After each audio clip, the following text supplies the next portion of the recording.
Mi nombre es Alejandro Macías Elías, estudiante del primer semestre de la maestría en intervención educativa.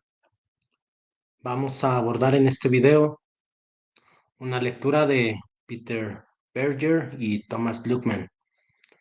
Esta lectura se basa en una investigación sociológica, pero nos vamos a adentrar en el terreno de la filosofía. Vamos a preguntarnos cuáles son los fundamentos del conocimiento en la vida cotidiana. Y este análisis filosófico va a servir para una investigación sociológica que se va a dar posteriormente. Entonces, el método que se va a utilizar para partir de estas reflexiones va a ser el método fenomenológico.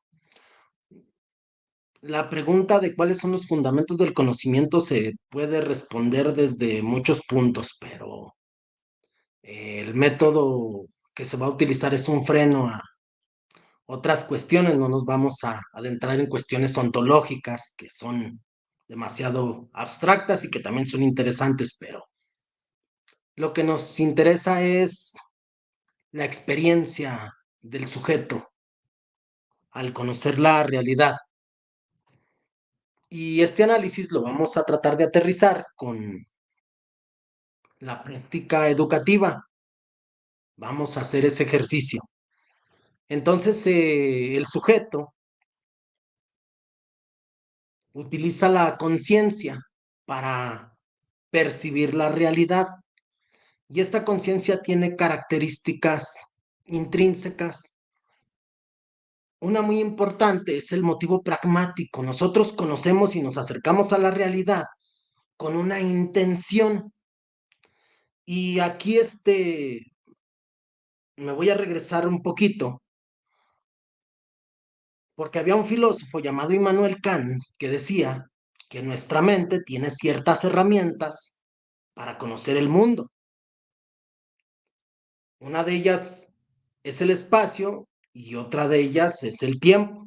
El espacio y el tiempo no existen en la realidad, son herramientas que tiene el sujeto y de las que se vale el sujeto para conocer.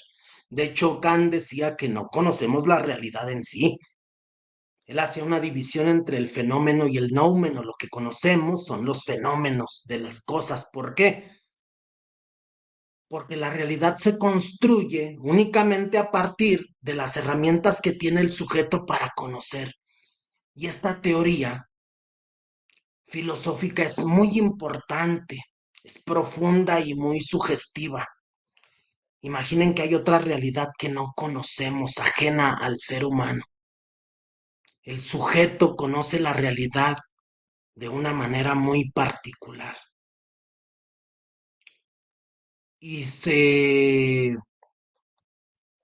sirve del espacio y el tiempo como herramientas para organizar lo que hay a su alrededor. Pero vayamos avanzando un poquito porque es una lectura demasiado importante e interesante, la de estos autores.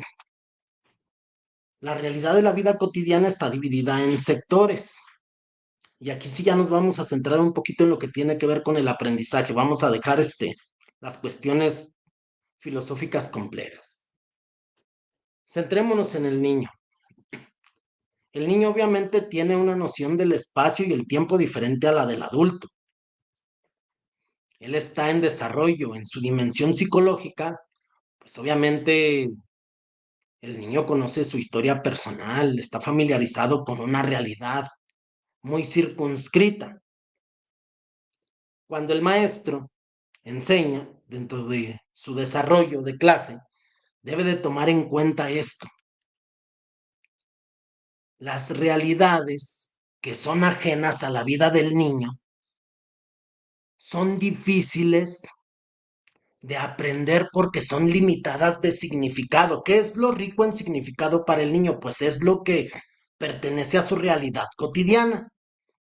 Por eso es importante entender qué es lo que nos proponen los nuevos planes y programas que nos dicen vayamos a la comunidad donde el niño vive, vinculemos los aprendizajes con el contexto para que exista un conocimiento significativo. Esa realidad cotidiana del niño es la suprema realidad, rica en significado, lo que podemos explotar los docentes. Y el juego es una alternativa muy interesante porque el niño puede acceder a esas zonas ajenas, limitadas de significado, para luego normalizarlas y volverlas parte de su rutina. El juego puede ser aquí algo muy importante si lo dimensionamos como tiene que ser. Es un trampolín para el conocimiento. Eh, Hemos mencionado la importancia del Plan de Estudios 2022 y esa conexión que debe de haber entre el conocimiento escolar y el conocimiento necesario para la vida cotidiana. Hay que tener ese vínculo, porque dentro de las situaciones escolares va a suceder algo muy importante. El niño se enfrenta a lo que es este lenguaje simbólico de muchas maneras. Simplemente en el primer grado el niño tiene que apropiarse del proceso de lectoescritura y esto es complejo. No podemos enfrentar a los niños a condiciones de significación muy abstractas porque el lenguaje simbólico se separa de la realidad, no está en el aquí y el ahora, entonces es algo difícil y complejo para el niño llegar al símbolo, a un símbolo que está ajeno de su vida, de su realidad y como maestros debemos de llevar paso a paso a los niños en su proceso.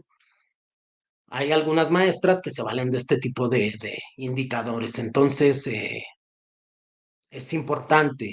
Quiero terminar porque puedo extenderme demasiado. Es importante relacionar significados con la realidad cotidiana de los niños, ese lenguaje simbólico. Hay que penetrar en él de una manera gradual y paulatina. Esta lectura que es muy rica habla de niveles intrasubjetivos de temporalidad. Quiero nada más terminar con esto porque se me hace una parte muy importante. A veces la poesía y las cuestiones literarias también son profundas y nos ilustran más en temas de la ciencia. Es curioso, pero quiero terminar con esto que menciona Shakespeare. Imagínense esos niveles diferentes de temporalidad en la dimensión intrasubjetiva. Entonces, es una lectura interesante y muchas gracias.